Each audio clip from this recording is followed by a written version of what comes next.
Good morning or good evening, depending on which part of the world you are. I'm Massimo Introvigne, and I will accompany you during this webinar. This webinar honors the United States National Religious Freedom Day. But what is religious freedom? Since religious freedom was first defined in the 18th century in the United States, the concept has evolved and is now called in international treaties freedom of religion or belief. And the United Nations have consistently interpreted religious freedom in a broad sense. Treaty bodies such as the United Nations Human Rights Committee, which monitors the implementation of the International Covenant on Civil and Political Rights by state parties, have issued authoritative comments to the provisions of international treaties. In 1993, the United Nations Human Rights Committee adopted the General Comment number 22 to Article 18 of the International Covenant on Civil and Political Rights, which deals with freedom of religion or belief. Section 2 of General Comment number 22 states that, quote, Article 18 protects theistic, non-theistic, and atheistic beliefs, as well as the right not to profess any religion or belief. The terms belief and religion are to be broadly constructed. Article 18 is not limited in its application to traditional religions or to religions and beliefs with institutional characteristics or practices analogous to those of traditional religions. The committee, meaning the United Nations Human Rights Committee, therefore, views with concern any tendency to discriminate against any religion or belief for any reason, including the fact that they are newly established or represent religious minorities that may be the subject of hostility, end of quote. In the Tai Ji Men case, certain Taiwanese authorities have answered letters from abroad, and they have answered by claiming that Tai Ji Men is not registered as a religious group, and therefore its case cannot be one of freedom of religion or belief. Number one, this is factually false, since when Tai Ji Men was incorporated in 1966, the government did not allow religious or spiritual groups part of a larger tradition to register individually. And Tai Ji Men was registered as part of Taiwan's Taoist Association. But number two, and at any rate, whether or not Tai Ji Men is registered as a religious entity is not really important. Taiwan has made the International Covenant on Civil and Political Rights part of its domestic law, and cannot ignore that according to the United Nations, to be protected under its Article 18, being registered as a religion is not necessary. Remember, even atheism is protected, and certainly atheism is not registered as a religion anywhere. Nor, to complete the answer to Taiwanese authorities, nor is it necessary for being protected under Article 18 that a group asks its members to convert to a specific religion. International courts, including the European Court of Human Rights, have repeatedly stated, for example, that the Church of Scientology deserves formal protection, even if devotees there can remain members of your own religion and join Scientology. At the same time, it's not written anywhere that you can be a member of only one religious or spiritual groups. So the answer by the Taiwanese authorities is incorrect, and it shows that in Taiwan there is still a limited understanding of what freedom of religion or belief really means, and how Article 18 of International Covenant on Civil and Political Rights is interpreted by the United Nations and international courts. But freedom of religion is so important that we want to hear more about it. And so we will start today with a video message for this US National Religious Freedom Day from Dr. Hong Tao-Tse, the leader of Tai Ji Men. So we can now pass to Dr. Hong's video.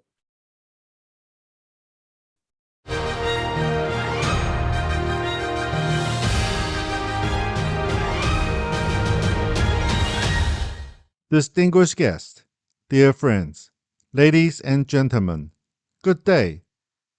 January 16th marks National Religious Freedom Day in the United States, commemorating the passage by the Virginia General Assembly on January 16, 1786, of the Virginia Statute for Religious Freedom, authored by Thomas Jefferson.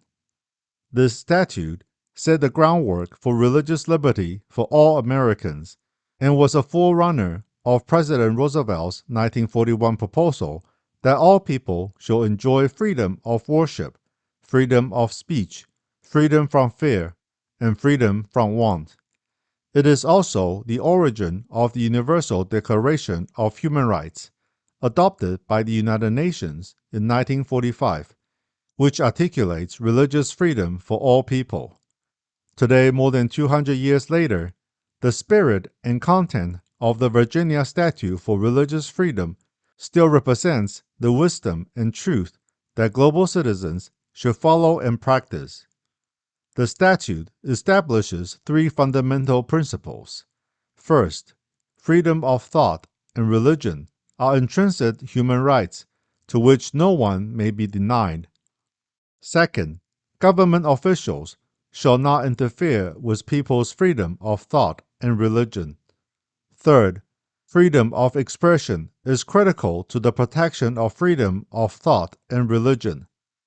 The United States was founded only 200 years ago, but because the principle of religious freedom was clearly established by America's founding fathers at the start of the nation's history, and because Americans in every era have vigorously defended freedom of thought and religion, opposed any form of faith and religious persecution, and tolerated and embraced different voices and ideas, the United States has risen quickly to become one of the world's most powerful nations, thanks to the nurturing development of multiculturalism.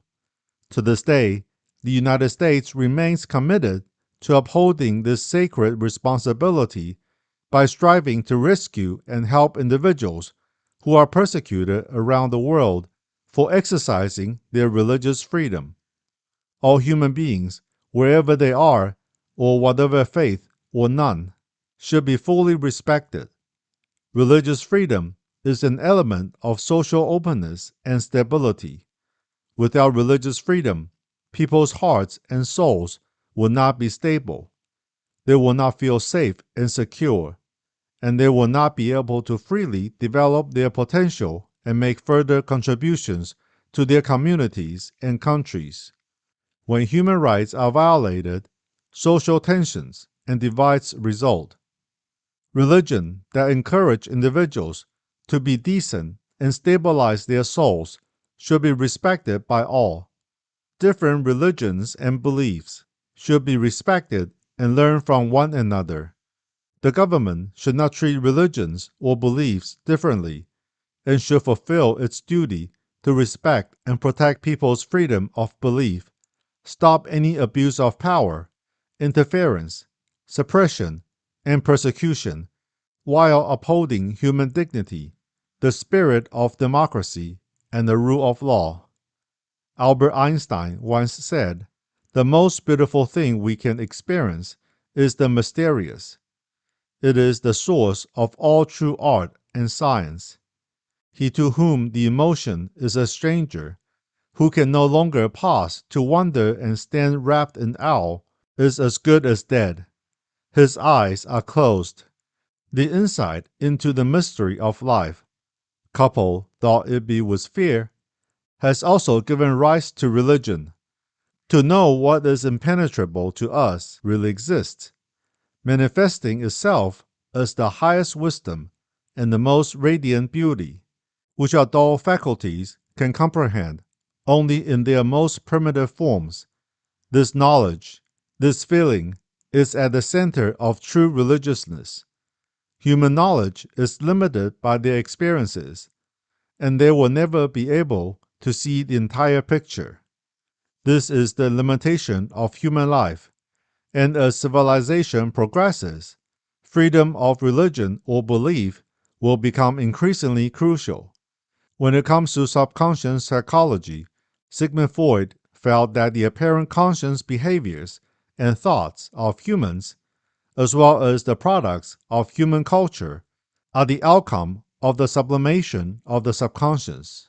He believed that this also holds true for religion, and that religion is a crutch for the human psyche. A crutch is required if a person's foot is injured and he is unable to walk. We are sometimes like a wounded person who needs a crutch psychologically, and religion is that crutch. Where do we come from? Where will we go? Each person's faith or heart determines the balance of existence and value.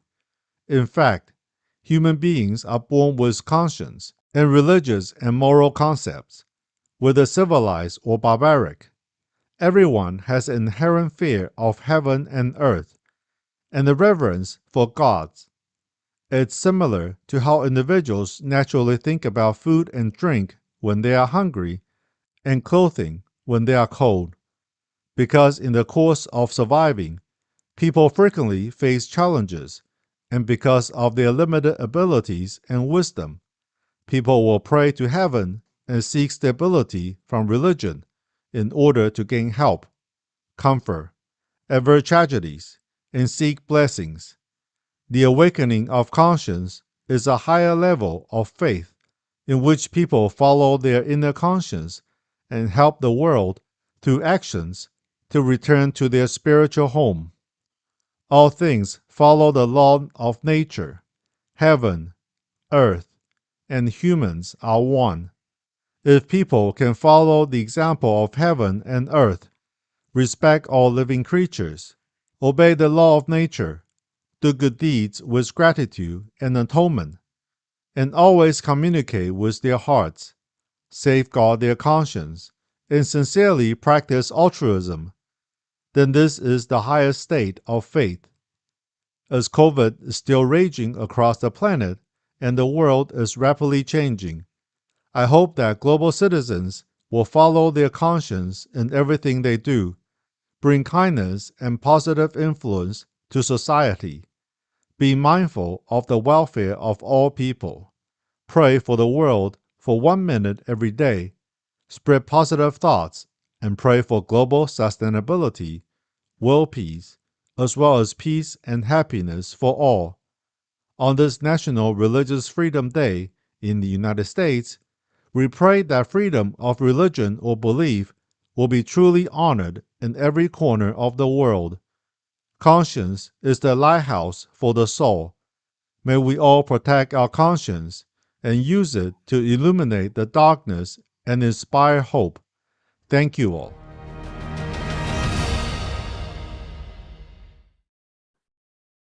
So let's thank Dr. Hong, and many who are listening to us today are surely familiar with the Tai Ji Men case and with the broader problems of tax justice or tax reform in Taiwan, but happily, particularly through YouTube, there is always a growing number of new people who are listening to these webinars.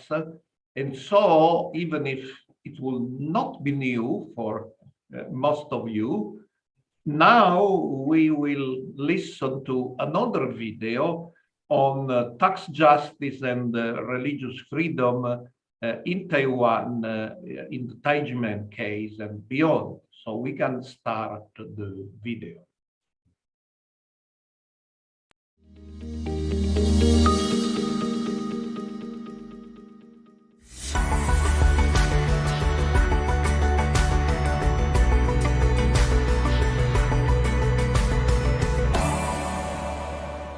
I'm very pleased that Poland is hosting this year's ministerial. We have a centuries-long tradition of peaceful coexistence among various religious groups.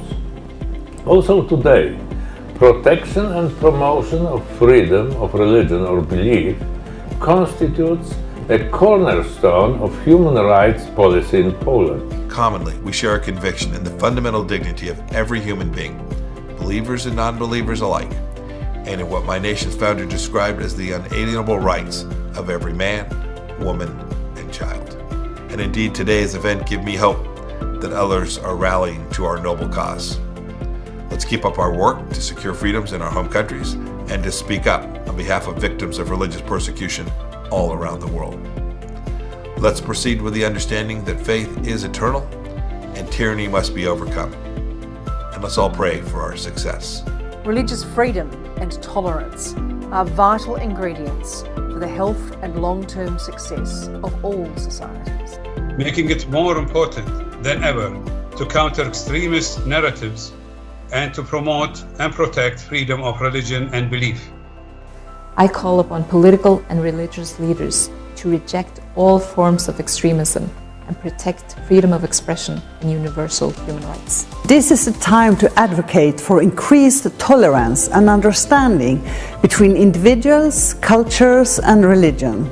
To stand up for the freedom of religion and belief. Let me reassure that Italy is and will continue to be at the forefront in the promotion and protection of freedom of religion or belief.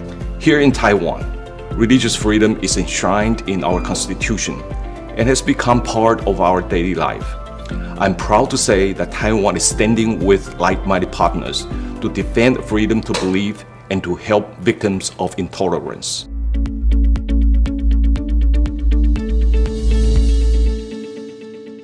I think that we should all stand by Tai Ji Men because, again, as the video brilliantly said, the battle of Tai Ji Men is the battle for the most important, most essential human right, religious freedom, is the battle for freedom, is the battle for liberty, is the battle for justice, it is the battle for equal treatment of all before the law.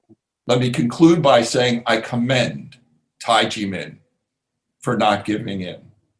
It is never too late to do the right thing, and the government of Taiwan should do the right thing and eliminate the tax from 1992, which is just absurd considering what has happened for 1991 and the other years, and to restore the property that was unlawfully seized. Although there was no concrete evidence at all for the charges, Prosecutor Hu did not drop the case, but instead sent it to private prosecutors. The defendants were then subjected to a series of lengthy court appearances and hearings. This was very costly for the defendants, as it took immense resources in the form of time and money, as well as causing irreparable damage to their reputation. But they just sell our property. That's why we went to the street. I don't remember how many times I was on the street shouting for the justice. I got a sunburn. I lost my voice many, many times. And I keep thinking, why I'm doing this and why they are not listening to people what we said. I feel so bad. But every time when I listen to that home, keep encourage us. Please insist what we are doing because this is the right thing to do. The ongoing case involving Tai Ji Men is unacceptable, to say the least, generally speaking, and also very difficult to understand from a legal, purely legal point of view. For instance, basing on the legal principle of estoppel, it should not be argued or asserted that Tai Ji Men have to pay taxes for the disputed year 1992, as there should be no dispute at all. So that's why we plan to continue to study the Tai Ji Men case and to ask justice for Tai Ji Men, because this case may become a bad or perhaps a good, important international precedent. And our next step will be to publish a white paper summing up what happened and calling the attention of the international community on the importance of this case.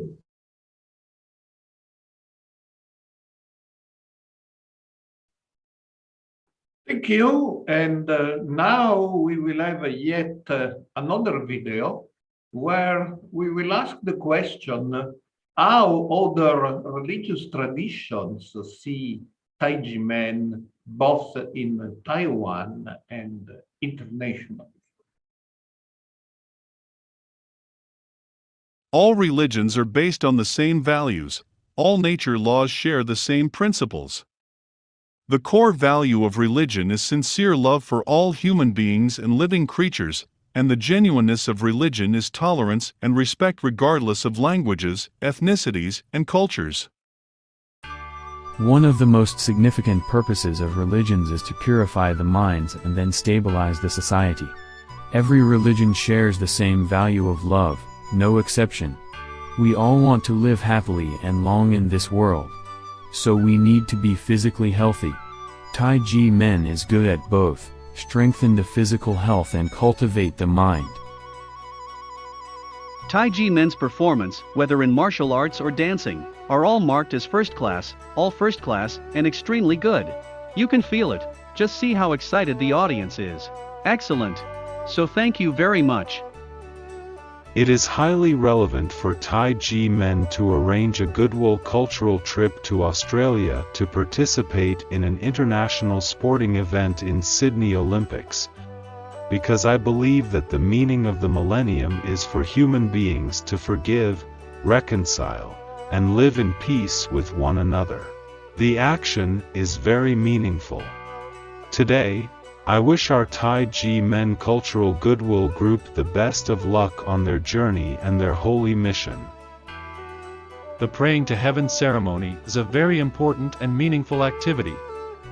With literature and art elements and also cultural program, the ceremony will benefit the overall development of the country, as well as a positive trend and development. Excellent.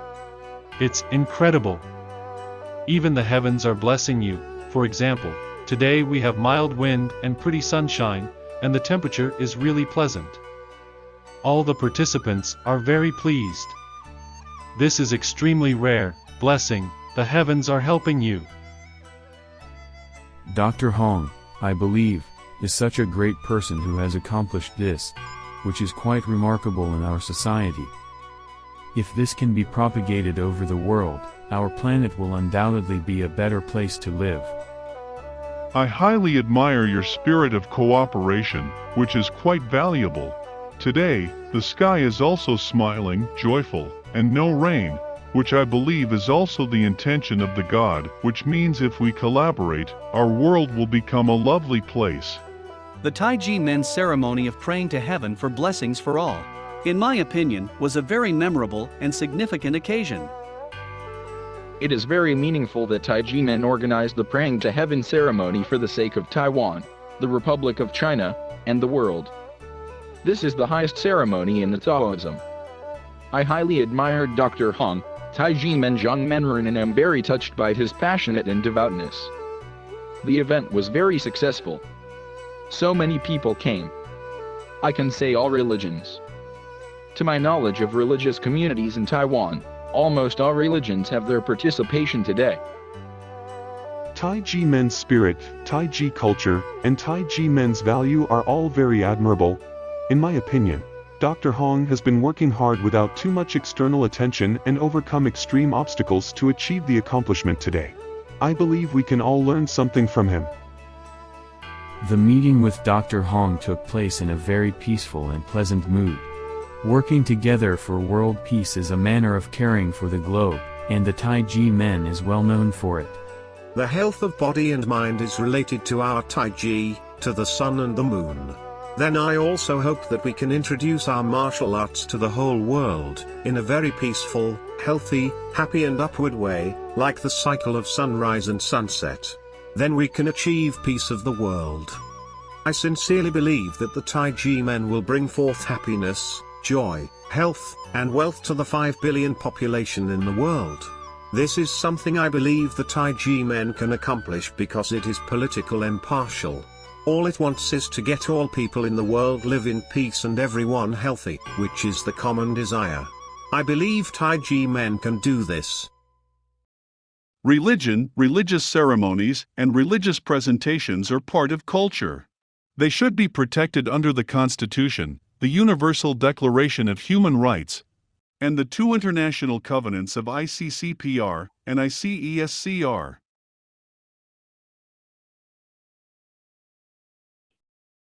So thank you for these videos, and we now start our program with the international speakers. And the first speaker, who will need no introduction, is Willy Fautré, who is also a co-organizer of this event, and is a co-founder and director of Human Rights Without Frontiers in Brussels, Belgium.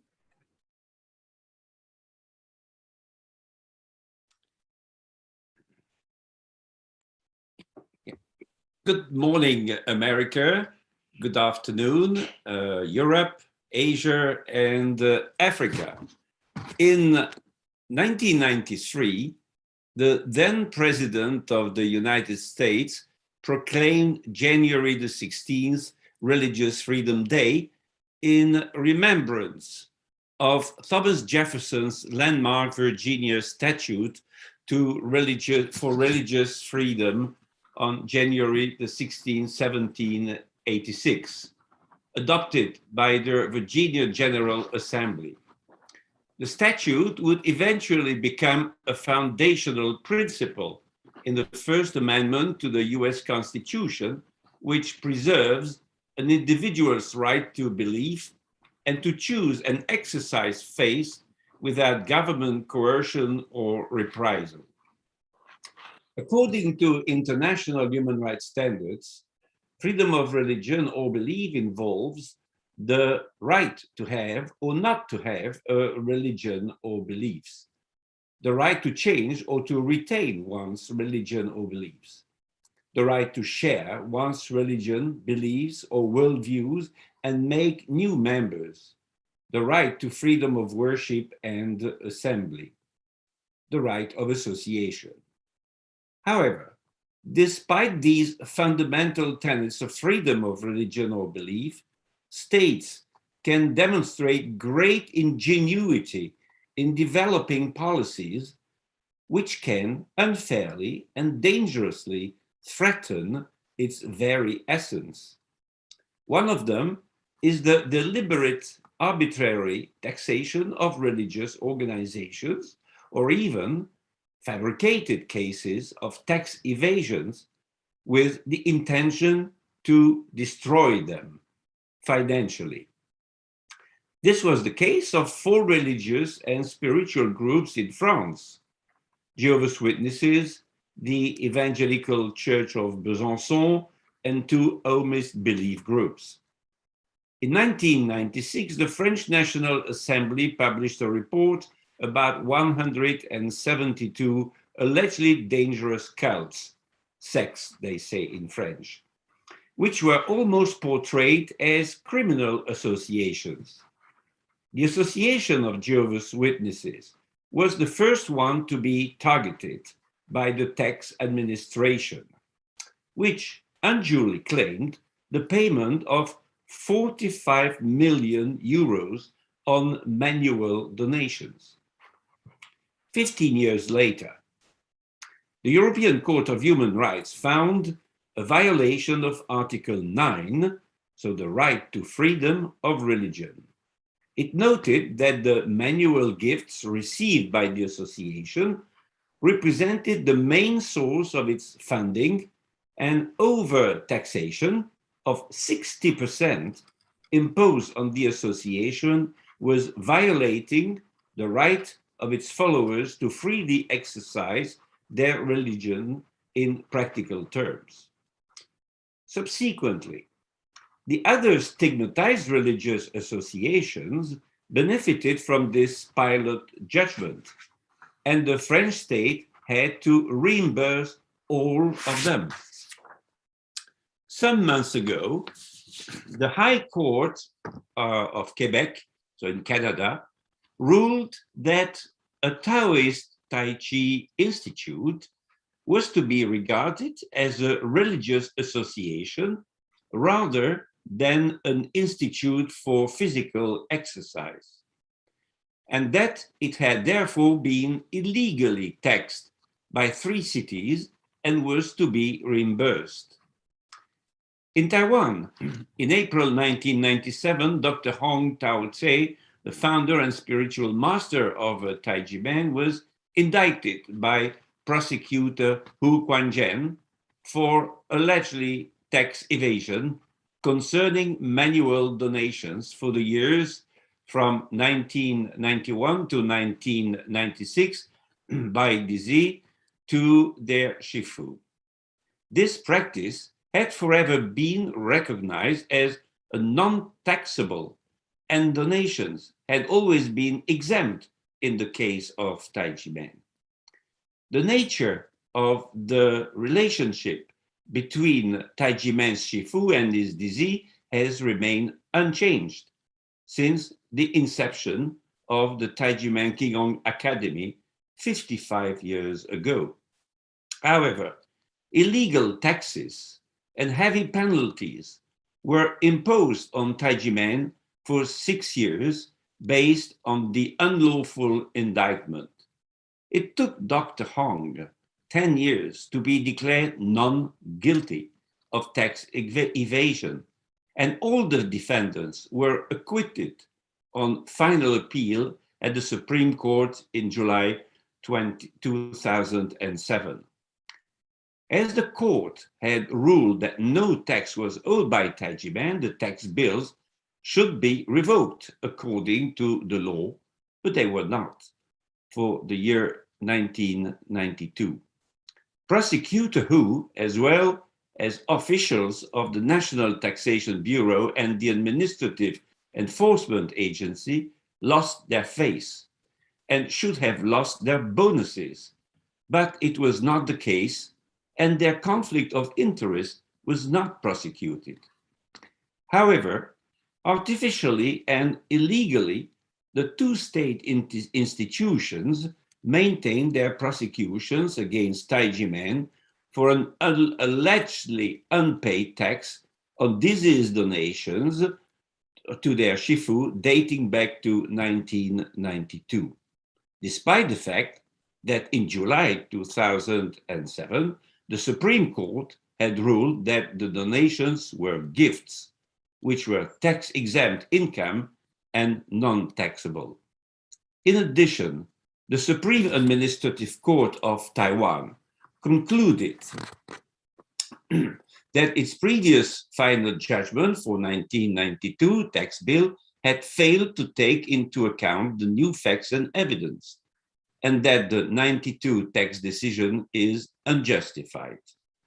The consequence of this administrative abuse was that in late August 2020, Taiwan's Administrative Enforcement Agency and the National Taxation Bureau arbitrarily seized and auctioned the land intended for a self-cultivation center for Tai Ji Men dizi. Despite the international jurisprudence set in stone in France and in Quebec, Taiwan is still failing to do justice to Tai Ji Men. In Taiwan, for 25 years, the taxation administration has been turning a deaf ear to outside experts and has not consulted any. It has ignored all the court rulings and even the Supreme Court.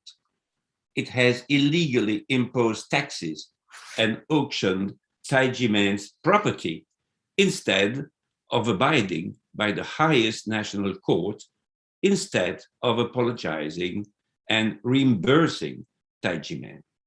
A political decision should put an end to this denial of justice. I thank you for your attention. Thank you, Lee. And after the United States appointed an ambassador at large for religious freedom, other countries followed suit, and Taiwan did it as well.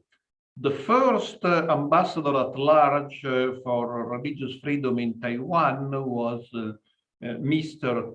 Pusintali, a Christian theologian, and he has been reappointed. He is the current ambassador at large for religious freedom in Taiwan.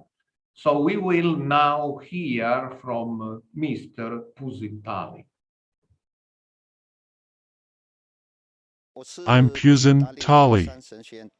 I am from the Atayal tribe and I live in Jianshi, Hsinchu. My currently job is ambassador at large. I am the ambassador for religious freedom, a position that was created for the first time in our country 3 years ago. I did not expect to be given this position by our president to conduct the country's religious freedom diplomacy. Today is an important anniversary of the establishment of religious freedom in the United States in 1786, which was 236 years ago, and that's not easy. First of all, as the ambassador, the civil power of Taiwan, I would like to congratulate the United States for 236 years of freedom of religion. It is also the power of the people and the power of religion. Especially in such a religious power, we know that the power of religion is one of the most basic powers to form a nation. Therefore, the U.S. Constitution respects human rights and freedom. This was what religion has given to the United States more than 200 years ago by the people. It has also influenced the U.S. since its founding until now, which is the country's human rights, freedom, and democracy. It can be said that USA is the largest democratic nation among the democratic countries around the world. This is what made United States become a powerful nation. What made it powerful? The power of religion, freedom, and human rights. So, when Taiwan is doing international forums on religious freedom with the United States, we must not forget that the power of religion needs to become a universal value for the whole world. It's been 25 years for Tai Ji Men.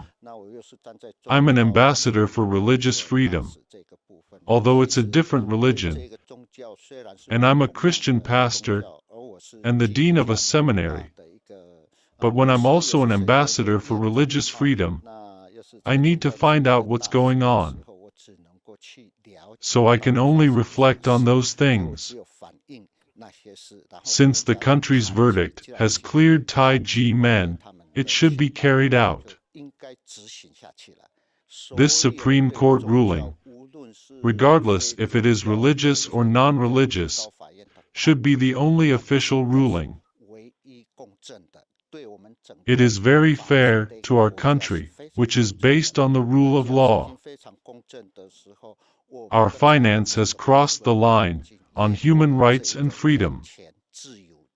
This is what I want to say, so if it still continues, you have to continue to fight.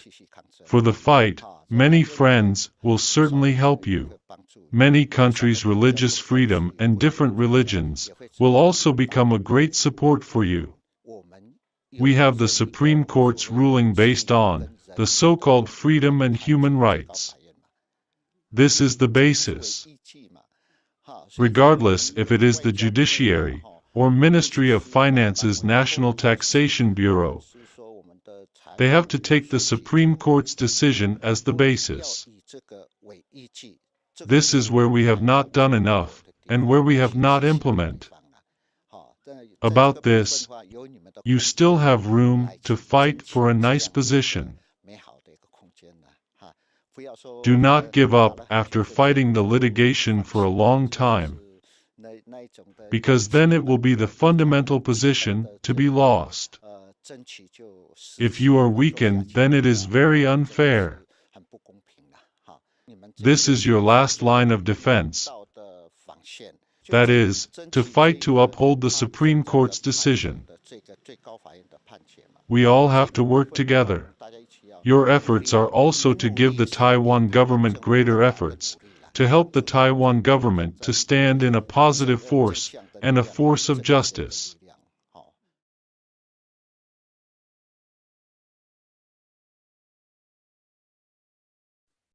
Thank you. This was a very important statement by Taiwan's ambassador at large for international religious freedom. And as Tai Ji Men started organizing events in the United States, they made friends, and some who could not participate have sent messages to this webinar. I will mention here Mr. Sad Murad of the Yazid Global Organization, Ms. Priya Shah of the Human Rights Congress for Bangladesh Minorities, Ms. Joy Divo of East Africans for Law and Justice, Ms. YY Nu of the Women Peace Network for Rohingya, and Mr. Stephen Enada, Executive President of the International Committee on Nigeria. However, Mr. Enada is with us today, and I would ask him to convey his greetings personally. So, Mr. Enada, the floor is yours. Thank you, Mazimo, for this opportunity. And also, my name is Stephen Enada. Our office is based in the Washington, D.C. area.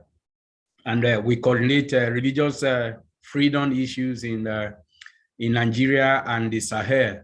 So after the ministerial of 2018, we actually took religious roundtable freedom to Abuja, Nigeria, to engage religious leaders. And anytime I meet with Tai Ji Men people in DC, it's really a very interesting and also something that really encourages me, because when you see government weaponizing state instruments to persecute people, that is a case we have in Nigeria and most African countries, where government uses instrument of power to oppress people. So I think in this regard, my obligation is to go back and also begin to share the case of Tai Ji Men that has given inspiration, because their doggedness in standing to injustice, persecution,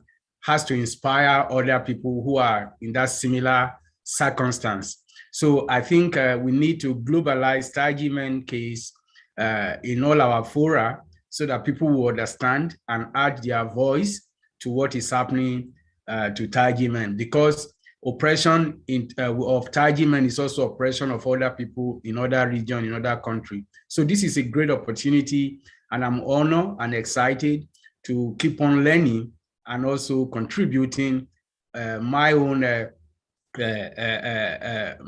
effort to this case, and also to rally other networks to see why we must work together and globalize this. Thank you. I appreciate, and I'm excited to be here this afternoon.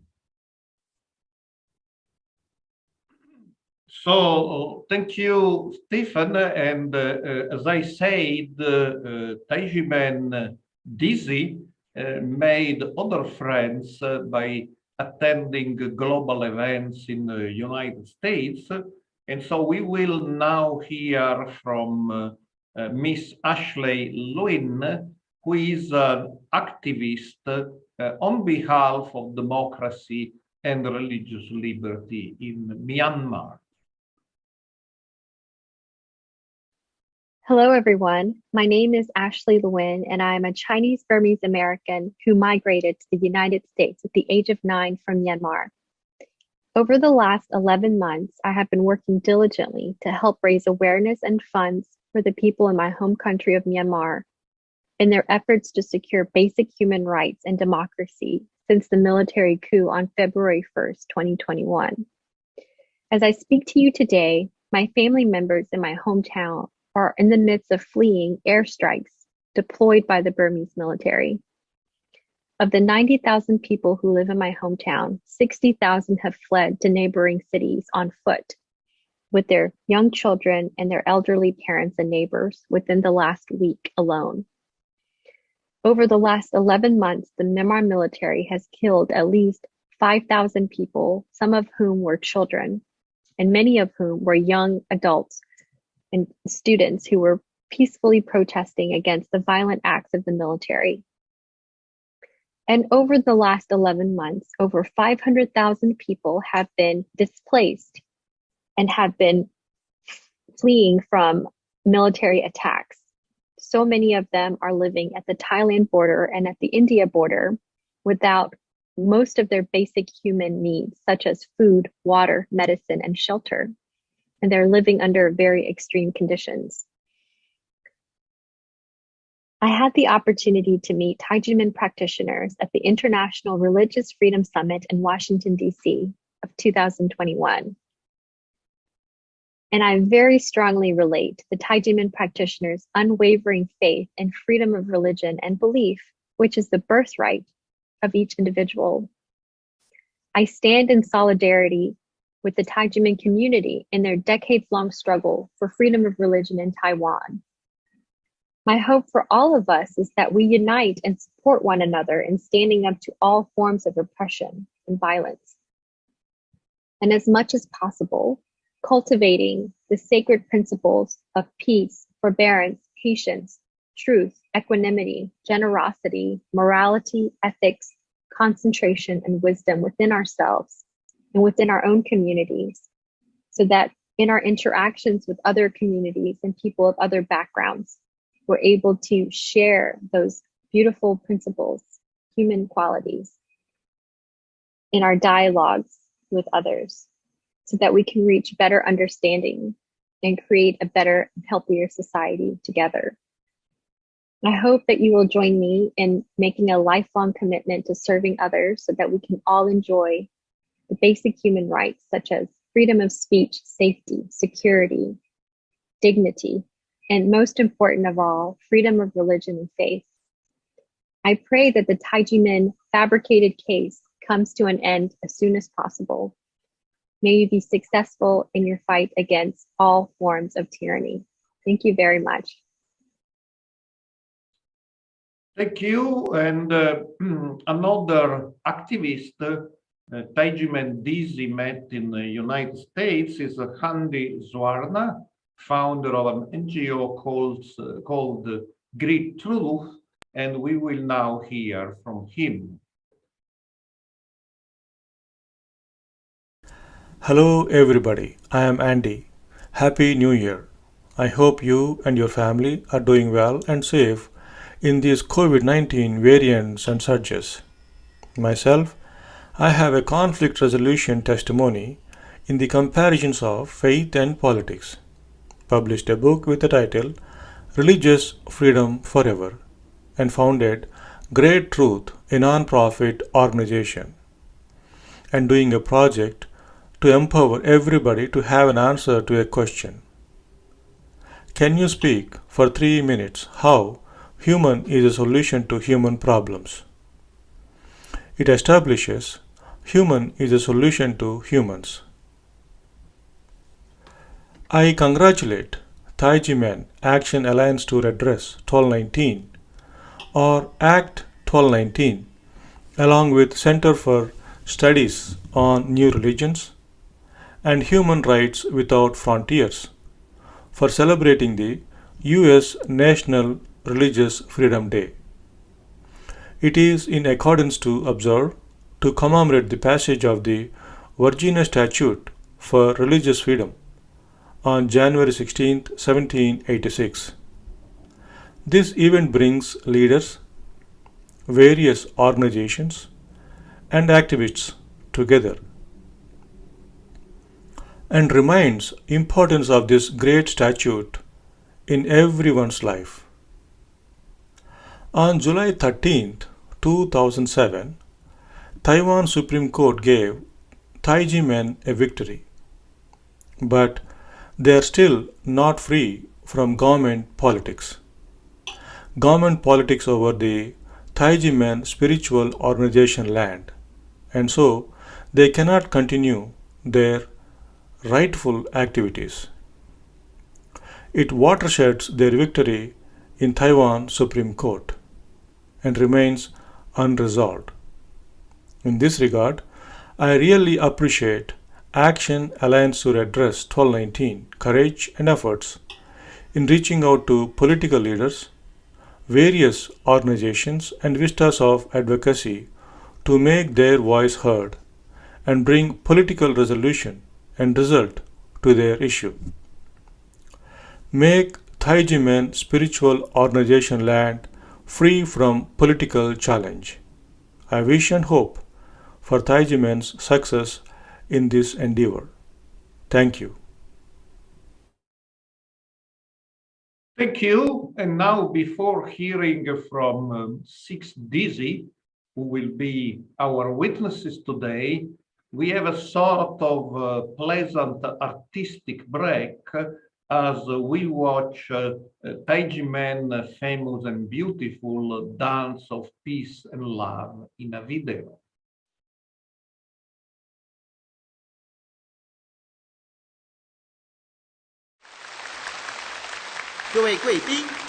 Distinguished guests, ladies and gentlemen, good day. Tai Ji Men is an ancient spiritual organization that practices Qigong and martial arts. It emphasizes the importance of cultivating one's heart and moral character. Tai Ji Men is a member of Taipei Taoist Association. Tai Ji Men's leader, Dr. Hong Daozi, is the vice president of Taipei Taoist Association. Tai Ji Men would like to present a cultural performance combining Qigong, martial arts, and artistic choreography to reflect the peaceful coexistence between mankind and other living creatures. Ladies and gentlemen, Tai Ji Men's dance of love and peace. Please enjoy.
18 arhats with one heart, learning from nature, worshipping heaven, and following the good example of our ancestors. Every movement represents the kindness and mercy of practitioners of self-cultivation.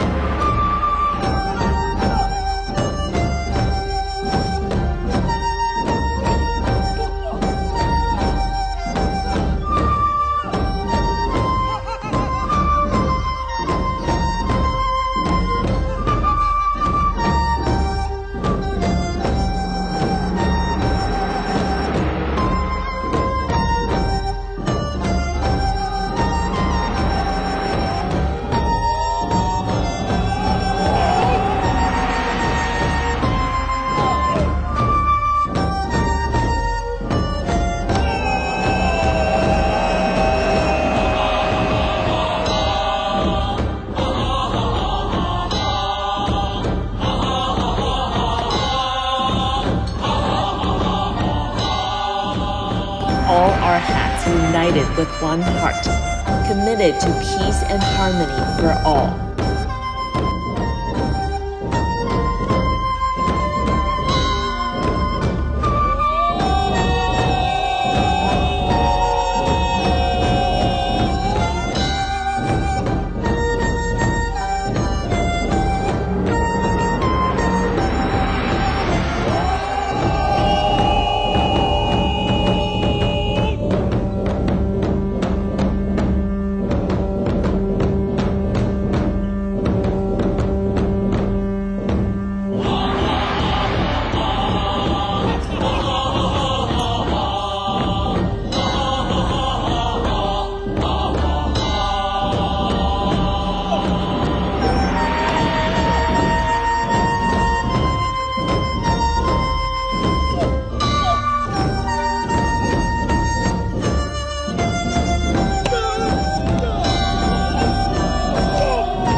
A Zen staff is an instrument for a practitioner of self-cultivation.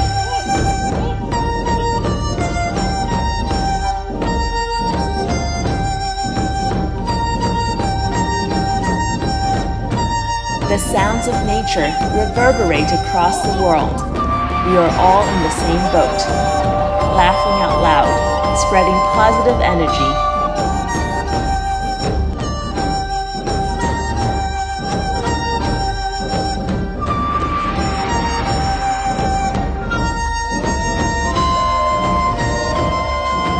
Purify all living things and the filthy energy within the universe.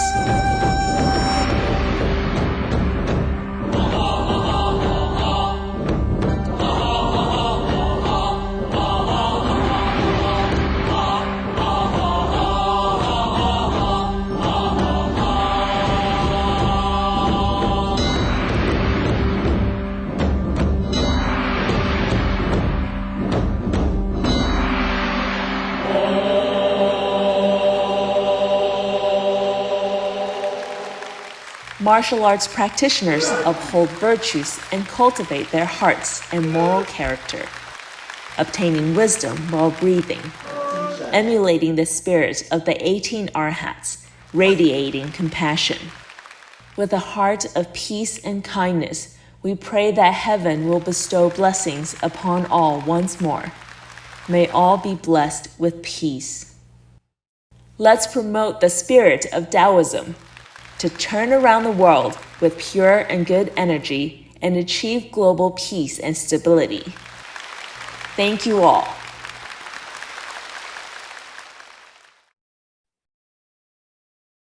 Thank you. you. We now pass to the second part of our program, where we will hear testimonies from Tai Ji Men Dizi.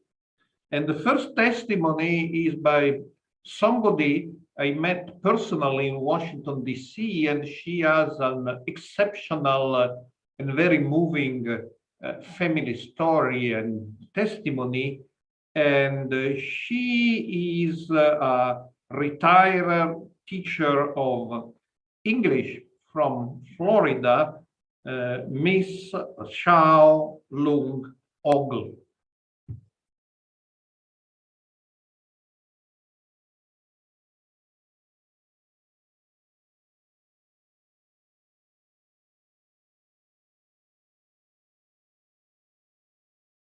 We are not hearing from you. You should unmute yourself.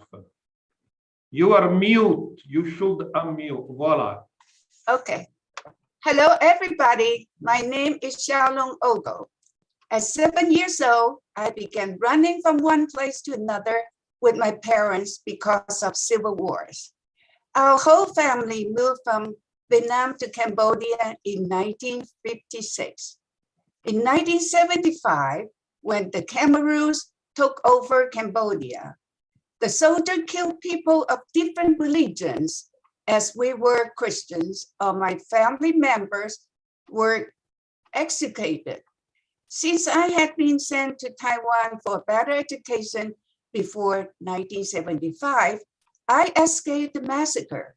Due to this tragic experience, I cherish freedom of religion and belief, right to life, and physical safety. Each year, National Religion Freedom Day commemorates the day the Virginia Statute for Religion Freedom was signed on July 16, 1786. 2022 marked the 236th anniversary of the signing of the statute. The statute eventually became a fundamental principle in the First Amendment to the U.S. Constitution, which preserved an individual right to believe, to choose, and exercise faith without government coercion or provision. Since 1993, every U.S. president had issued a proclamation on July 16 to commemorate National Religion Freedom. According to the International Covenant on Civil and Political Rights, Article 18, everyone shall have the right to freedom of thought, conscience, and religions. This right shall include freedom to have or adopt religions or belief of his choice, and freedom either individually or in community with others, and in private or in public, to manifest his religions or belief in worship, conservance, practice, and teaching. Freedom of religion is considered by most nations to be a fundamental human right. In a country with a state religion, freedom of religion is generally considered to mean that the government permits religious practice of other faiths besides the state religion and does not persecute believers in other faiths or those who have no faith. In the Christian faith, we believe God loved the world so that he sent his son, Jesus, to the earth to redeem us from our sin. Each religious worship is in its own different ways, but all religions share the common value of love, compassion, and conscience. All believers pray to God for forgiveness and courage to do good deeds to redeem ourselves from our wrongdoing. This is what our shifu Dr. Hong Daozi encouraged us to do. The members of our church, Port Orange Presbyterian Church, are from all walks of life and composed of Caucasian, Afro-Americans, Asian, Indians. We love and respect each other and get along very harmoniously. I was baptized in the river when I was very young, and I have kept my Christian faith since then.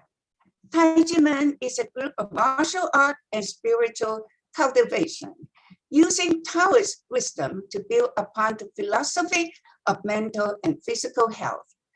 Tai Ji Men dizi are also from all walks of life.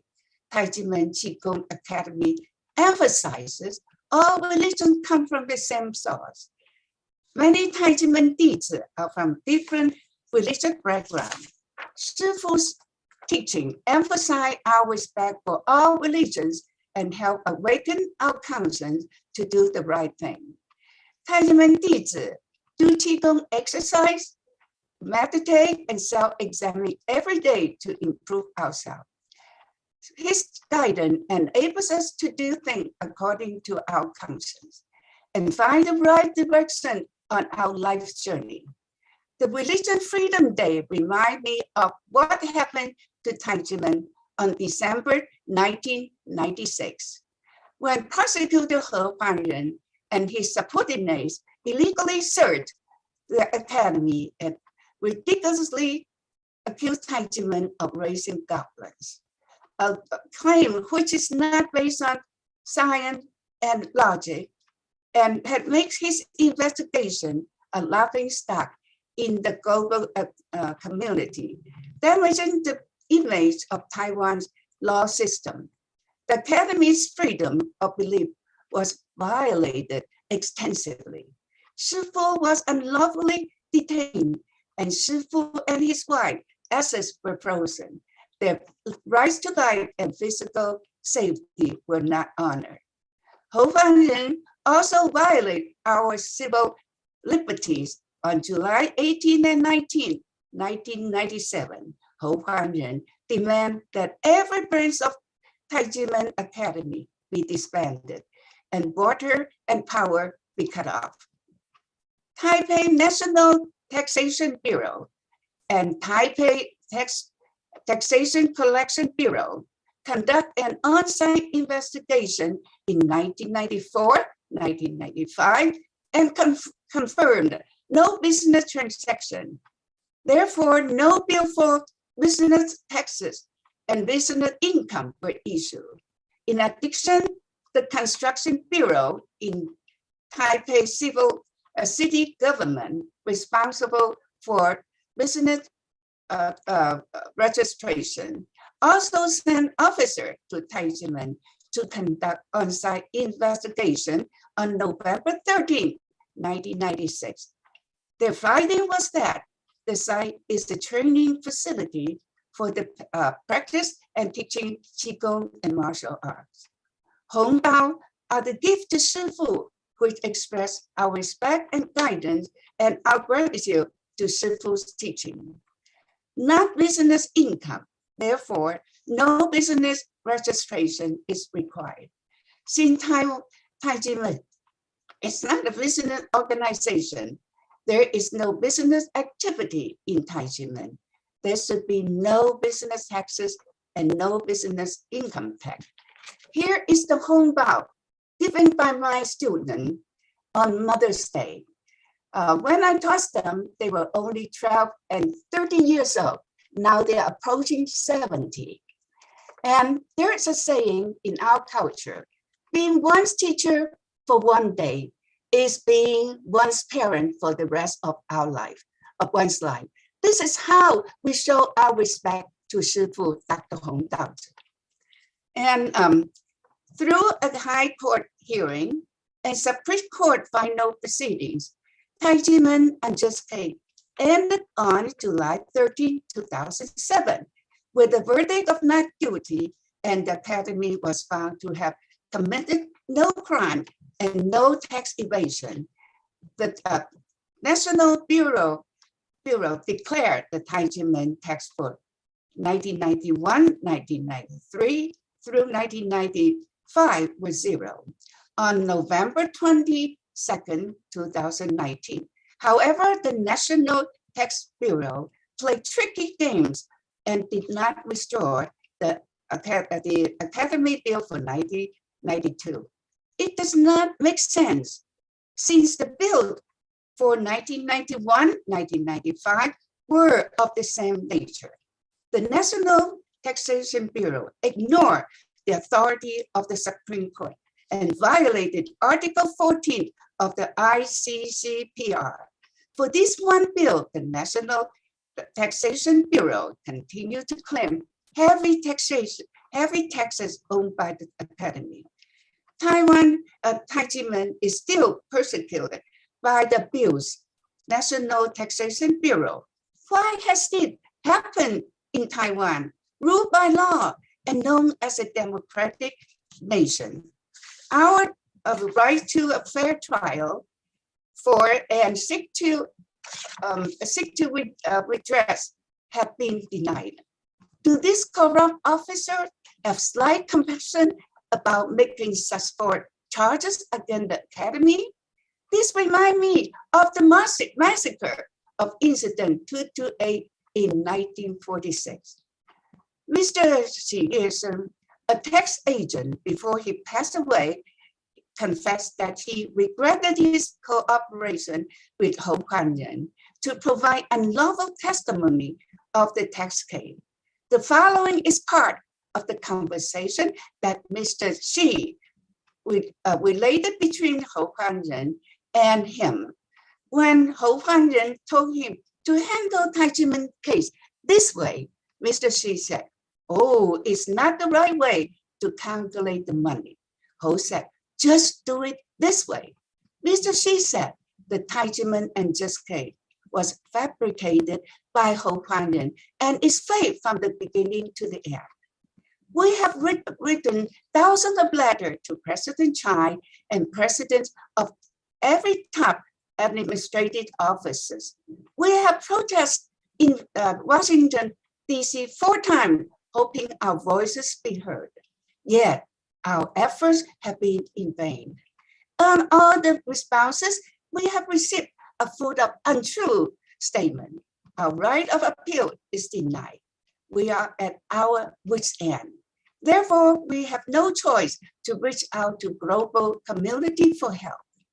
We present this unjust case at the International Religious Forum, IRF, 2021, submit in Washington, D.C. on July 13 to 15, 2021. An event attended by over 1,000 representatives from government agency and civil society organization. They were shocked to learn that we are from Taiwan, known as a free democratic country. The Tai Ji Men unjust case became the focus of discussion. Many international educators, experts, and government officials support Tai Ji Men and have expressed their opinions in several international forums. Tai Ji Men unjust case is known internationally and has tarnished the image of Taiwan. Dr. Mosimo was right. Tai Ji Men case is not a tax case. It is a case of human rights and persecution of freedom of religious and belief, political motivated.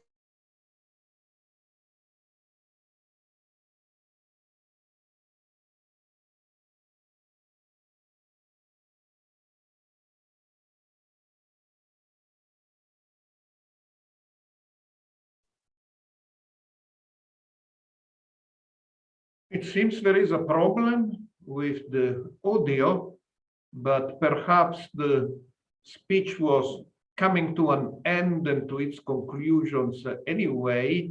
So I believe we can pass to the second speaker, Polly Han, who works as a customs brokerage supervisor in a company in California. Yes, hello everyone. I am honored to participate in today's event. When I was 5 years old, my mother's physical and mental health improved greatly after she came to practice Qigong in Tai Ji Men. She was depressed due to the emotional suppression she experienced in her family's environment when she was a child. After she joined Tai Ji Men, a place filled with love and tolerance, she was able to overcome her illness. My mother felt empowered as she learned that she could become the master of her own life and wanted to share that with her children. She then brought me and my sister to Tai Ji Men as well, where I became a member of this large family. When we immigrated to the United States, the Los Angeles Academy was our home away from home during our early years in the US, and it offered us a sense of belonging as newcomers to the country. Growing up in the Tai Ji Men family, I learned a lot of life lessons from my shifu, Dr. Hong. His words of wisdom positively impacted our family's immigration experience. Qigong practice made me healthier, and my participation in the volunteer work allowed me to realize my potential and gave me a sense of purpose in life.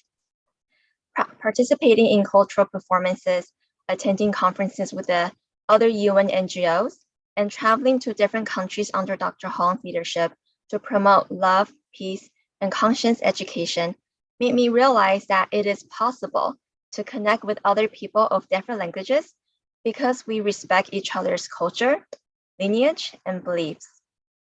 Dr. Hong once said, by treating others equally and truly acknowledging that all people, regardless of culture, race, and religion, are world citizens and enjoy the equal right to life, we can gradually make our world more just. I have been very fortunate to witness this when we travel to different countries, and I have personally felt that because we share a heart to love the world and a conscience to guide our actions, no matter where we're from, we can feel that the other person has the same heart as us and that there's no distance between us. It is so powerful to know that our common goal as global citizens can bring us closer together while overcoming the language barrier. This reminds me of how blessed I am to live in the United States, where I am surrounded by people from various backgrounds and cultures. Every year in high school, the entire student body and staff held a multicultural festival, and on that day, hundreds of students dressed in their traditional costumes and prepare their country's most delicious dishes for the others to taste. As I walked through the streets of my university campus, I noticed the many different student clubs promoting various religions and faiths. At that moment, I realized that I am so fortunate to live in a country where differences are valued and where everyone can choose any religion or faith. It is a right that cannot be taken away by anyone or by public authority. It is a right that everyone should respect and that our nation's founders fought for, as it is still protected by the First Amendment to the US Constitution. Now, looking at the lovely nation where I was born, I'm proud of Taiwan for becoming Asia's beacon of democracy. I hope for all Taiwanese people to have the same rights that we do, and for their rights to be safeguarded by the law. However, given how long the Tai Ji Men case have lasted for a quarter of a century, far too many people have suffered as their fundamental rights to their faith and beliefs has been violated. In December 2021, I traveled with my brothers and sisters to Washington, D.C. to attend the first international press conference to reveal the truth about the Tai Ji Men case to the world. During this trip, we also went to TECRO, the Taipei Economic and Cultural Representative Office. As we stood outside the TECRO building, holding up our protest demands, I wondered if they could hear our voices. Do they know that the Tai Ji Men case is a fabricated case? I'm curious how much they know about the truth of the case. Do they know that Tai Ji Men has been cleared of all charges? We were found not guilty, there were no tax evasion, and we have received national compensation for the officials' wrongdoings. The Tai Ji Men case is a case of freedom of worship and human rights being persecuted under a political purge. Do government officials in Taiwan really understand this? Are they aware that the people of Taiwan are currently being persecuted for their freedom of faith? We, like thousands of volunteers who have stood in the streets of Taiwan every year for the past 25 years, with love for Taiwan, we truly hope that justice will be served to its citizens and that Taiwan will truly become a democratic country that defends its people's rights. Thanks to my mother, who brought me to Tai Ji Men when I was a child, the teachings of Dr. Hong had a profound impact on my outlook on life. It has been an inspiration to me to see how determined and committed we are to take matters into our own hands, insist on doing the right thing, and refuse to accept anything that is not in line with the truth. In the end, the truth will prevail. When the citizens of the world unite in mutual respect and tolerance, as well as compassion for one another, it lays the groundwork for a more sustainable future. I sincerely hope that this case will end soon and for the world can see how Taiwan really is a nation that loves its and protects its citizens. Thank you for your time. Thank you, Polly. And our next speaker is Jimmy Wang, who manages a company he established himself.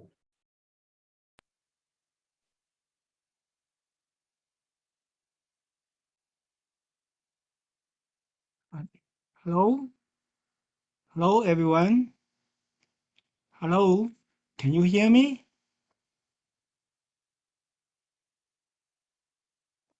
Hello? Okay. Okay, my name is Jimmy Wang. I'm 55 years old. I created my own company in 1994. It is the next year that I joined to the Tai Ji Men Qigong Academy. So these are about 28 years already. Okay, I think I do not know too much about the politics, but I do know how important of the core value for a company, and not to mention how important for a great country. Okay, the Gettysburg Address by President Abraham Lincoln say, "Of the people, by the people, for the people." Then we can see the value of the United States of America. I am a common people. I don't know the political, and I don't understand how the politician thinking, but I may know a little bit about the management for a team or a company. Okay, per the Montevideo Convention on the right and the duty of a state. The state, as the person of international law, should proceed with the four qualification. First, cooperation. Second, territory. Third, government. And the fourth, capability to enter into relation with the other state. And if we review the four qualification about the fourth, we can find the government is formed by people in power, the right for a management team to management the people his own. Then the state become to a state. Okay, without the people's in power, the state just the government just a management team. So the job for government should be to service and protection for peoples. The government should not to hurt the peoples, should not to plunder from the peoples, because the power of government is obtained by the peoples. I am a common people. I am not smart guy, but I do know and believe that the history always teach us something, and we must to learn. Okay, the Qin dynasty, the first emperor of China, before the state of Qin, Qin unified the six country. The state of Qin tried to run the New Deal for the to reform the country. And the first job before the New Deal is to win the trust from people. So the government of Qin put a section of wood at the gate of the city, and the announcement that anyone who carry up the wood from the north gate to the south gate, then who can get a pay 10 pieces of gold from the government. Due to this a very easy job, but with a very high reward, so there is no one believe that government will pay for it. So there is no one try quite long while. Then government raised the pay from 10 gold become to 50. Finally, there is someone try and move the wood to the south gate, and he got the pay from the government indeed. And this event spread to every corner of the Qin country. Okay, very fast. And the government win the trust from the from the people and win the fully respect from the peoples. Okay, when the peoples of Qin immediate their top to the government, the New Deal and the new policy implement very quickly and smooth. And there is an epic of the Qin dynasty just began. For this story, I learned that trust from people is the key for management team become to a government. The trust is the matter of the principle for the government. Today is a National Religion Freedom Day of the United States. Why United States is set the day of it? My opinion is maybe government thinking people must to have something to trust, something to believe, and something worth to ground and defend. Religion is the guiding star for life. It is a point of the direction for people. I have a question for old lady and gentlemen here. Okay, maybe please consider about my question about 3 seconds. Is any something available with value for anyone, no matter about religion, but relate a little bit about religion, and the more than 99% people in the world trust it without any angry. Okay, maybe my question is not very clear. Let me to repeat my question by the other way. Is any guiding star and point up the direction for people, more than 99% people in the world, and without no any angry? Anyone can tell me? I think it's I think maybe ladies and gentlemen cannot answer this question to me, but my answer is yes, there is. And what is it? I can tell you. Money. Maybe I almost hear some laugh from the screen, but I'm serious because I can show you here. Here say, in God we trust. In God we trust. So, okay, even more, if you find out the $1 of US dollar, you can see there's eyes from on the top, from the view of God. Okay, I think there is no anyone government will do the same thing to the Tai Ji Men. But Tai Ji Men case, you can see Taiwan government destroyed the rule of law by government its own, and the most irony since is the rule and law government broken is the core value of Taiwan. The government always emphasized in the past 73 years since 1994. Okay, I think ladies and gentlemen have a little bit about background about the Tai Ji Men case, but how event for Tai Ji Men case, the reason is the Taiwan government shoot Tai Ji Men shifu. The reason is because shifu feed and control ghost, you this is not wrong, ghost with 5 years. And the only proof is a piece of a wooden soul. And the evidence is a wink, the pursuer a word from the eyes of a shifu. Not even more. The judgment say the first year Tai Ji Men have no duty, but the second years Tai Ji Men have a duty, but no duty on the third, fourth, and the 5 years. I do feel wonder that if a prosecutor and the judge in Taiwan able to communicate with a ghost, and the ghost admit in the court, okay, so they can make a judge. If so, the prosecutor and the judgment also have the duty with the Tai Ji Men, because the prosecutor and the judge can ask ghosts to come and to the call and the speech with them.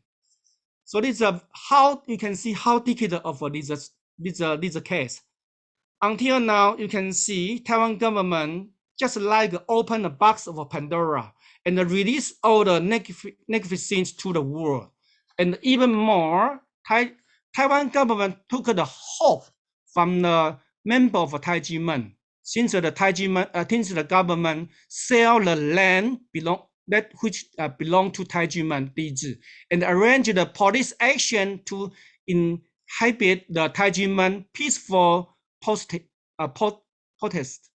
Government must to have basically concerns and cannot look for the quality preference for his own. Without the concerns, the government lose the trust from the people. Then the government become to a team of a manager only. Okay, the state become to no longer respectable. Then the state become to the decompose. I would like some of the main point of today. The Taiwan government, I would like to repeat, the job of government should be service the people, not to plunder from the people. And there is the eyes always watching for us, and always on the view of God. In God we trust. Thank you. Thank you. And our next speaker is Chris Tsai, a software engineer from the Bay Area in California. Yeah, thank you, Dr. Massimo. Hello, everyone. I'm Chris, and it's my pleasure to be here. And I'm going to level with everyone, as I'm neither a lawyer nor an accountant. I'm not here to talk about the specifics of the tax case, as I'll leave that to the experts to talk about. What I want to talk about is the numerous human rights violations committed by the Taiwanese government and how it presses the democratic standard of the freedom of religion. And tax is something that's really technical and confusing, and no non-expert is able to understand the intricacies of it and how specific tax codes work. But using tax in order to abuse civilians and religious groups is nothing new and has been going on since the beginning of government. And as someone who's interested in history, I'd like to share with everybody an example, the story of Roman taxation. And as everyone knows, Rome was considered the first democracy and the father of modern governing systems, such as you have checks and balances, elections. And since Rome was really prosperous, tax was only 1 to 3%, which is really little for many people. And at the beginning, the system worked perfectly. But in the end, the government needed to find a way to collect these taxes. So instead of having government workers, they auctioned off this privilege to private tax farmers, called the plebiscite. And this led to massive corruption and collusion with local governments because tax collection was very, very profitable. The tax farmers would collect tax in form of wheat from the farmers, and then they would take the wheat and only sell it in times of shortages and famine. And in addition, if the farmers were not able to pay the tax farmers would be able to lend the money to the farmers at very high interest rates and combined with bribes to local magistrates for them to do whatever they wanted. This led to distrust in the Roman government. And many experts believe this to be one of the general causes of disapproval of the Roman Republic and led to the collapse of its democratic system.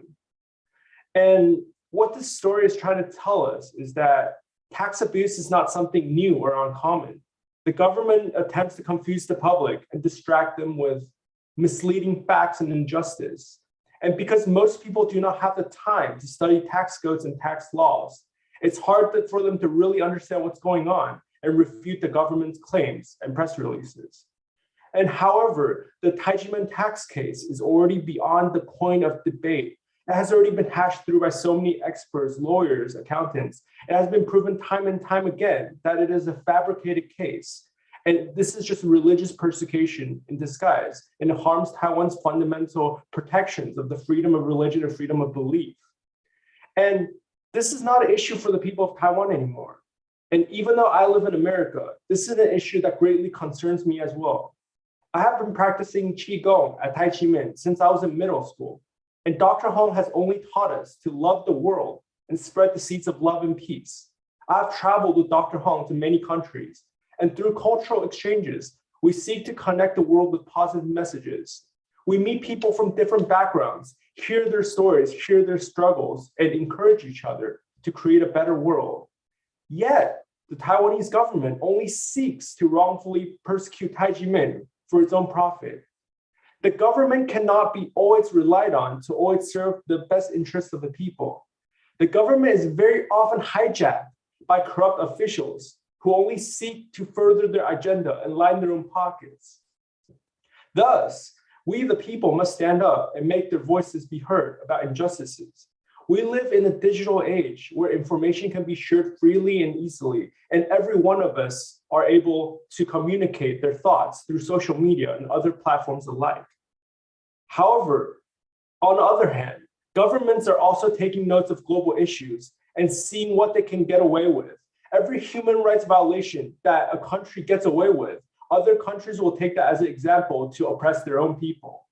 We, the people, are the ones who have the duty to keep our governments in check by reminding them who is in charge, for the people are the ones that are in charge of the democracy. No issue is a local issue anymore. We have to constantly make our voices be heard and tell the Taiwanese government that we see and understand the human rights violations and religious persecution that's going on, that they have committed, and that everyone around the world is watching. We're watching Taiwan to see what they do. I'm proud of Taiwan for becoming a beacon of democracy in Asia, but this is not enough because there is always room for improvement. We see everything and will not be quiet, and I urge everyone to make your voices be heard. We must all protect our freedom of religion and belief. Thank you.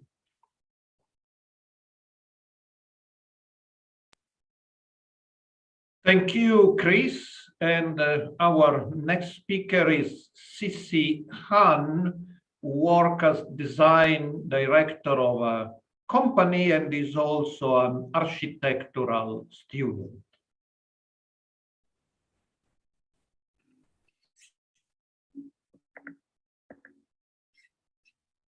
Thank you, Dr. Massimo, for the introduction. Hi, everyone. My name is Sisi Han. I am an architect in training in the United States. It's an honor to be part of today's forum to discuss religious freedom and the Tai Ji Men case. I now live in the United States where religious freedom is respected and protected. In contrast to my hometown, Taiwan, this is not the case. The basic human rights, freedom of religious and belief are being violated in Taiwan. I am a Tai Ji Men dizi. I joined Tai Ji Men and started to practice Qigong at age of 13. Since I was young, I had a severe allergy and atopic dermatitis. Nasal congestion, sneezing, and asthma filled my childhood memory with pain and embarrassment. Luckily, after 2 years of practicing Qigong, I was able to regain my health and felt like a normal person. To gain back health is not the only benefit after joining Tai Ji Men. In fact, it is the least. It is a life wisdom that I learned from Dr. Hong, my shifu, which I think is priceless. Dr. Hong established Tai Ji Men Qigong Academy in 1966. He dedicated his life to inspire people to be kind and benevolent, to be inclusive and forgiving, and to love oneself and others. Tens of thousands of people joined Tai Ji Men and had their lives changed through practicing Qigong to recuperate body and mind, to learning and applying yin and yang philosophy to maintain balance and self-cultivation. Dr. Hong has launched the Era of Conscience movement to awake people's innate conscience. He also drafts and advocates the Declaration of International Day of Conscience, which had led to the United Nations proclaiming April 5th as the United Nations International Day of Conscience on July 25th, 2019, which becomes the 166th United Nations Day of Remembrance. Since 2020, it has been promoted internationally to jointly respond to this important date. Throughout the years, Tai Ji Men, Shifu, and Dizi have traveled all over the world to 101 countries to spread love, peace, and conscience. We have conducted countless cultural exchanges, hosted the ceremonies of ringing the bell of world peace and love, as well as World Leaders Summit of Love and Peace to insert positive energy into the world. I still remember my first time asking a leave of absence from a professor in my sophomore year in college. I told him that I was going to New York for an United Nations NGO conferences. He couldn't understand why a busy architecture student would leave everything behind to participate in the promotion of love and peace, and to invite leaders from all walks of life to ring the bell of world peace and love. He asked me, do I really believe by ringing a bell will bring world peace? I've always remembered my shifu's answer. Peace will never prevail if we don't try. Everything grows from a seed. A seed of kindness will one day grow into a forest, and the world peace becomes possible. Through ringing the bell of world peace and love will awake people's innate conscience, and their conscience will guide them to do the right thing. There is a very crucial concept I learned from my shifu, the original good heart. Always remember why I'm doing what I'm doing, and do not stick with the outcome because the result does not matter. What matters is what we have learned and grown from that experience. Looking back in my childhood, I was always pessimistic and had low self-esteem. Joining Tai Ji Men has slowly changed me. My shifu taught us that life is full of ups and downs. We need to always find a balance to keep up with our life. In 2019, I visited Garibaldi's with my shifu for another cultural goodwill trip. I was stunned by the original, the non-polluted nature, the blue sky and the blue sea. Then I realized that all these beautiful things are under the threat of global warming. The people of Garibaldi are losing their land to the rising sea level, but they're still living a happy and content life. Their optimism and contentment have stopped me, and suddenly my problem I was facing at that time seemed childish and unnecessary. I was able to find my balance and regain happiness. I thought I was sending out the message of love and peace to others when I volunteered to go on this trip. Little did I know that I was the biggest beneficiary from this journey. Since the pandemic, when travel became prohibited, Tai Ji Men Shifu and Diz continue to inspire people to be kind. Under the lead of Dr. Hong, we constantly host international webinars to convey the message of love, peace, and conscience to every corner of the world, however we can. We pass out the epidemic prevention tips to help people coping the situation. We persistently insert positive energy into the world and try to cultivate a good environment.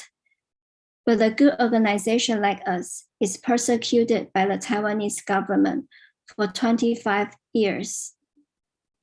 Tai Ji Men was caught in a crossfire of a political purge in 1996.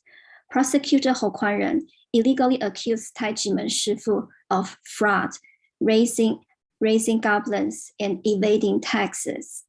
He fabricated evidence and colluded with tax collector Shi Yuesheng from the National Taxation Bureau to commit perjury.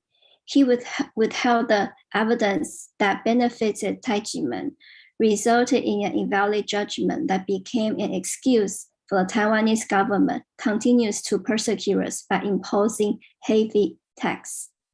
Before his death, the tax collector Shi Yuesheng admitted that he was working with prosecutor Ho to fabricate the evidence. Therefore, the tax case should be invalid. We were taxed for the year of 1992 because in that year, Tai Ji Men was falsely accused as a cram school. Tai Ji Men is a menpai of Qigong and martial art, never a cram school. Shifu to dizi relation is different from a teacher to a student. The red envelopes are monetary gifts from dizi to shifu.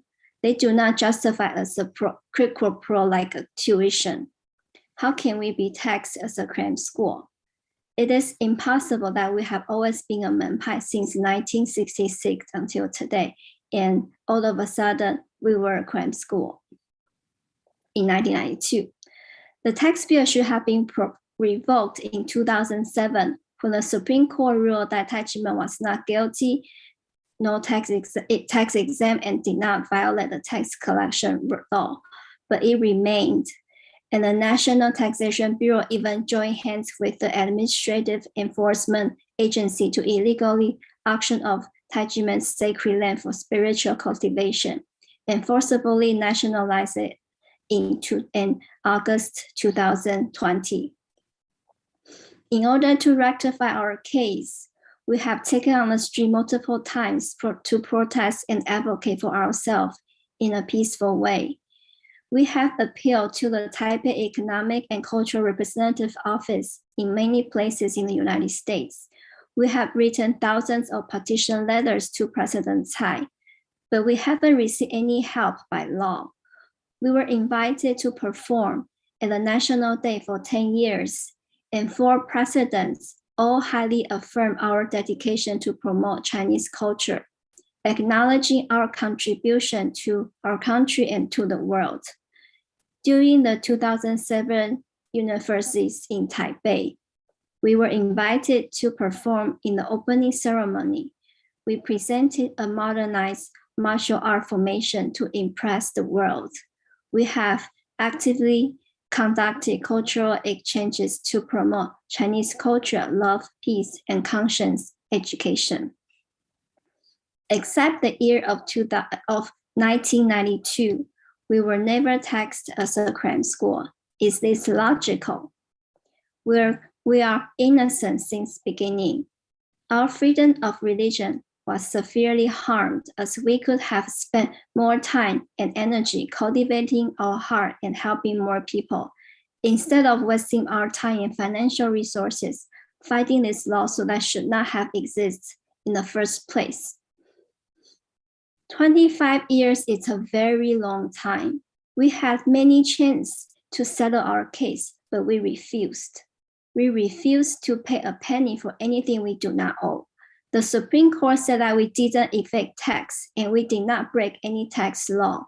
The NTB should have revoked the tax bill. The NTB is the one who broke the law.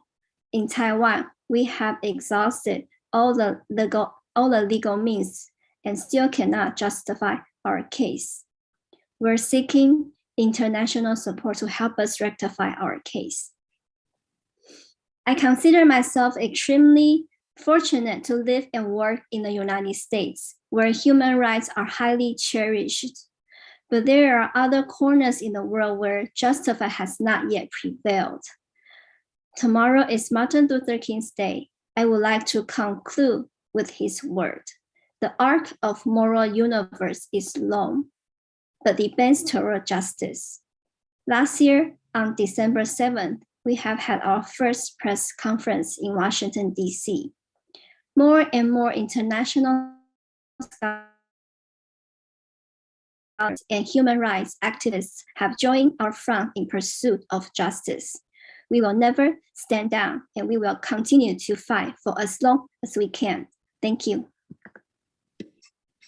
Thank you. And our next speaker is Jenny Xu, school teacher in Palo Alto, California.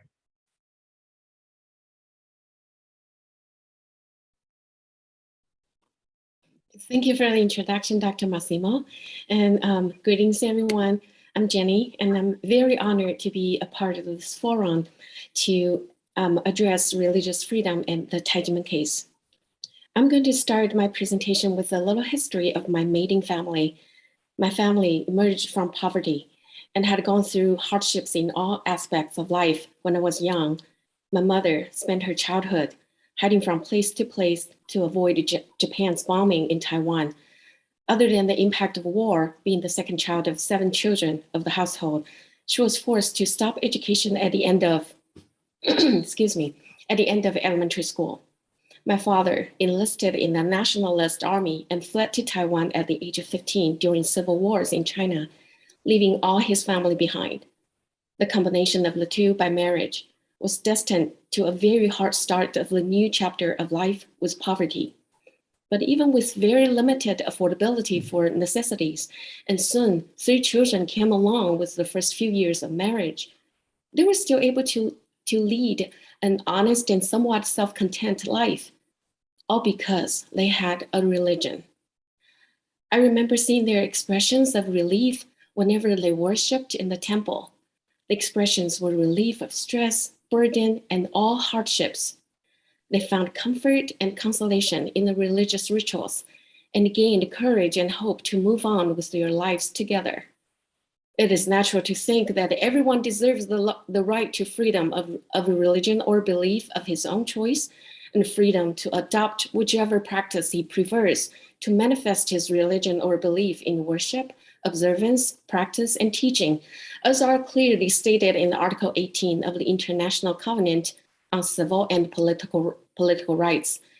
But in reality, there are more religious persecutions around the world than we could imagine. Tai Ji Men unjust case being one of them. Tai Ji Men case is a very significant case of persecution on the human right to freedom of religion in disguise of tax evasion. It takes place in the seemingly democratic country, Taiwan. It has lasted for 25 years and still has not been resolved as of today. In addition to the Tai Ji Men deeds protesting for justice at home and overseas, many experts and scholars specializing in human rights and law, both domestically and internationally, also addressed the injustice to the Taiwanese government and strongly requested that Tai Ji Men case be resolved immediately. Yet all efforts were returned with ignorance and indifference by the Taiwanese government.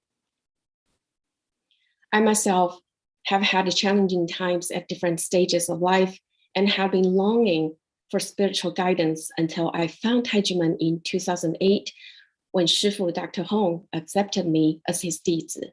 Eureka! Tai Ji Men has become the place of comfort and consolation for my soul. The routine practice of Tai Ji Men Qigong helped mitigate my seasonal allergy greatly. Shifu also taught me to cultivate the mind, which helped me to learn to look at things from a different perspective and turn negative thoughts into positive thinking. So I'm able to cope with difficult situations, such as physical illnesses, stress, and depression. But because of the persecution of Tai Ji Men from the Taiwanese government, all the dizis' rights to enjoy the freedom of cultivation in the academies have been deprived. I'm calling out to the Taiwanese government from overseas to immediately correct the mistakes that were made by the few lawless bureaucrats and redress the injustice, return and restore the illegally nationalized property to Tai Ji Men. I can never mention enough of the unlawful prosecutor Hou Kuan-ren. Hou Kuan-ren plotted the whole Tai Ji Men case by fabricating a false indictment, accusing Tai Ji Men of raising goblins, manipulating the media to broadcast the false accusation over and over again. Many innocent Taiwanese people were misled by the false information from the media and misunderstood Tai Ji Men. False prosecutions and press reports have not only damaged Tai Ji Men's reputation severely, but also closed the door to those people who would otherwise have the opportunity to practice Qigong and cultivate their heart in Tai Ji Men. It's a serious violation of people's right to freedom of belief. Those rogue officials' behavior of illegally snatching the property off of the law-abiding people is tantamount to banditry, which makes one reasonably suspect that it is due to the tax rewards and execution bonuses. These monetary rewards of government officials have no legal basis. the former Minister of Finance, Xu Yuzhe, admitted in the legislators' questioning that it's not limited to the tax officials. The chief and deputy chief also take such bonuses. In 2012, the then Minister of Finance, Zhang Shenghe, opposed the removal of tax bonuses when undergoing legislators' questioning. He said, the salary is just not high enough to maintain the official's integrity. A government official serves the public and gets a salary from the government, period. It is not justified to allocate monetary reward in their own favor. This is a violation of law caused by state officials' greed for bonuses that shows traces of mental imbalance. In the long run, the state's finances will be affected negatively, which in turn will even shake the country's foundation. My shifu, Zhang of Tai Ji Men, Dr. Hong Daozi, mentioned in his speech on April 22nd, 2021, when he was presented with the Drug-Free Hero Award. The purity of the heart is easily affected by greed, anger, obsession, arrogance, and skepticism, which we call the poisons of the heart. And the poisons of the heart require the antidote for the heart to cure, which is conscience. Only by following the guidance of one's inner conscience can the heart be firm in the face of temptation of various crimes. We normally think of drug-free as not abusing substances. However, what is more dangerous than abusing drugs is malicious heart that is full of poisons, which has a huge negative impact on the world. A drug-free heart is heart of conscience, with everyone upholding and following their conscience to guide their words and actions. A world free of heart poisons will be created, making everyone happy, every family content, and world peace. A poison-free world is not impossible. Our conscience and true heart will shape a perfect world that we all desire. This is why Dr. Hong launched an Era of Conscience movement in 2014, hoping to awaken everyone's conscience so they will say good words, do good deeds, and exert the power of virtue. In 2016, a group of Tai Ji Men brothers and sisters and I followed Shifu to the United Nations headquarters in New York to participate in its General Assembly.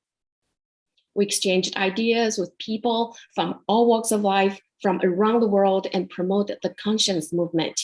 At that moment, I gained a deeper understanding of how state officials act with conscience will benefit the well-being of the people and the country.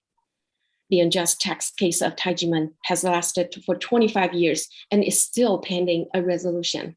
We never give up on pursuing justice because our Shifu always leads us on the path of righteousness. Along the journey of redressing justice for Tai Ji Men, we also strive to help the country reform and help the world eliminate the persecution of all human rights. Dr. Hong always tells us to help ourselves and help others using as many approaches as we can to help the world cope with the COVID pandemic. Shifu directed Dizi to create a brochure and a video of three don'ts, 5 do's, and 6 great tips, and have the content translated into assorted languages so people of many countries will be able to benefit from it. Many local government heads of Taiwan especially acclaimed the brochure as a very useful tool for all to practice and gain health and balance, both physically and mentally. I'd like to end my presentation by quoting Dr. Martin Luther King's words, "Injustice anywhere is a threat to justice everywhere," and extended to human rights persecution anywhere is a threat to human rights everywhere. Protecting Tai Ji Men's human rights is protecting all people's human rights. I believe that our insistence on justice will eventually vindicate Tai Ji Men, and the arrival of the day of vindication means that government officials' conscience has been awakened, and they are remorseful for their mistakes and willing to right the wrong. And that would be the best blessing for Taiwan and its people. Thank you.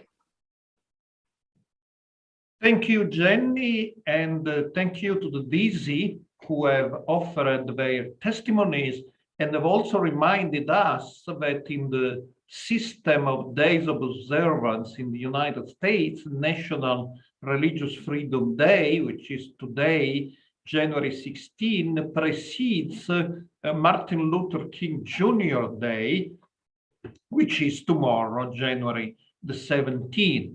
We heard a lot today about religious freedom or freedom of religion or belief, FORB, and FORB is a multidimensional concept. It has at least 5 different dimensions we heard about today.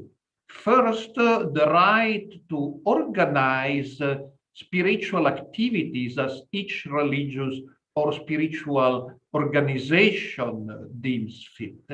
Second, the right to publicize freely beliefs and practices. Third, the right to be free from administrative harassment, including through taxes imposed on activities that should be tax-free. Fourth, the right to freely own and operate places of worship.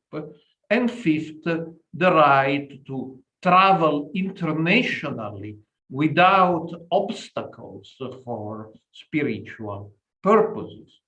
Now, what interested me today is that in the case of Tai Ji Men, all these 5 dimensions of the right to freedom of religion or belief were violated. All 5. There was no form freedom of religion or belief when Tai Ji Men academies were raided. There was no freedom of religion or belief when Tai Ji Men leaders were thrown to jail. There was no freedom of religion or belief when the activities of the Tai Ji Men academies were disrupted. There was no freedom of religion or belief when unjust tax bills were imposed. There was no freedom of religion or belief when sacred land intended for the construction of a self-cultivation center was seized, auctioned off, and confiscated. There was no freedom of religion or belief when travel bans were repeatedly imposed on Dr. Hong, preventing him from traveling internationally until 2003, i.e., well after Taiwan's highest court had declared him innocent on all charges. There was and there is no freedom of religion or belief, in short, in the Tai Ji Men case. And I believe that's a sober but needed conclusion of this day. With this, our program concludes, but as usual in our webinars, we will conclude this event by watching still 2 videos.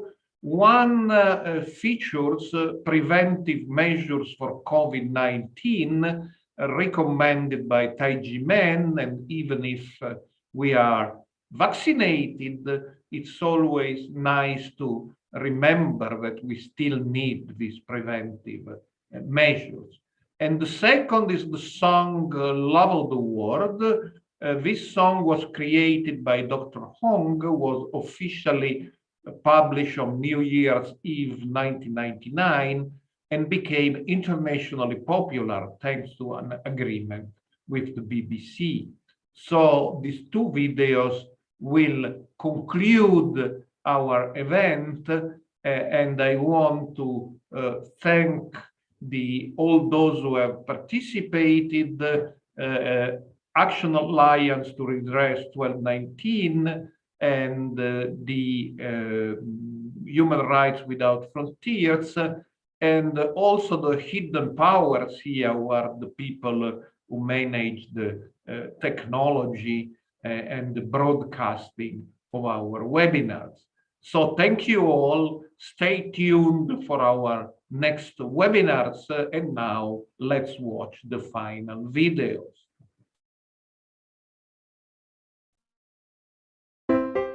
As the COVID-19 pandemic continues, we need to take preventive measures to stop the spread. Here are 6 tips to help you stay safe and healthy. Wash your hands frequently. Wear a face mask. Practice social distancing. Stay mentally positive. Avoid touching your eyes, nose, and mouth. And increase your lung capacity with breathing exercises. Make sure you follow these tips to keep yourself and others safe. Together, we can get through this.